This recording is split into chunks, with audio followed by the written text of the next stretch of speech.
Jangan lupa untuk subscribe dan nyalakan lonceng notifikasinya.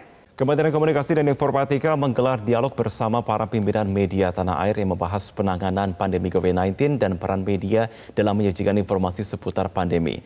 Berbagai tanggapan dari insan media terkait pandemi menjadi masukan bagi pemerintah yang disampaikan melalui Menteri Kominfo. Itu barangkali yang bisa saya sampaikan. Menteri Komunikasi dan Informatika Johnny G. Plate memimpin langsung dialog bersama para pimpinan media elektronik, daring maupun cetak yang digelar secara daring. Johnny menjelaskan berbagai persoalan pandemi yang perlu terus menjadi perhatian insan media sekaligus masyarakat, diantaranya terkait tren kasus COVID-19 yang masih fluktuatif di berbagai daerah. Evaluasi kebijakan pemerintah dalam penanggulangan pandemi seperti PPKM hingga berbagai masalah dan solusi di bidang kesehatan maupun ekonomi.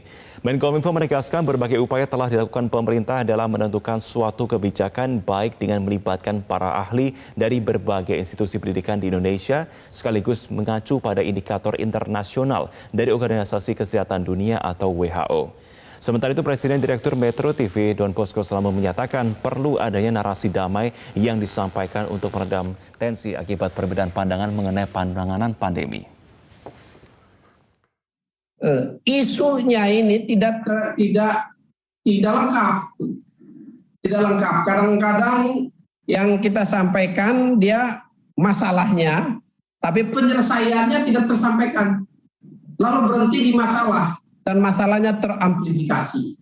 Nah, karena teramplifikasi lalu seolah-olah masalahnya berkembang padahal masalahnya sudah teratasi. Nah, hal-hal seperti begini barangkali kerjasama kita menjadi dibutuhkan sekali agar situasinya betul-betul dia refleksi dari satu realitas.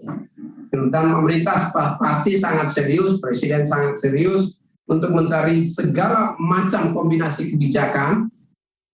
Tetapi mungkin tetap perlu gitu dari Kominfo untuk membuat pesan ya. Pesan yang membuat solidaritas kebersamaan itu atau taruhlah untuk cooling down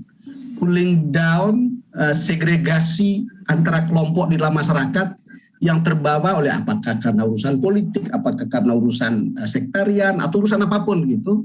Itu harus ada pesan tertentu yang menurut saya bisa membuat kita lebih cooling down dan kemudian cepat atau lambat itu kemudian kita diajak untuk menghadapi COVID ini secara bersama.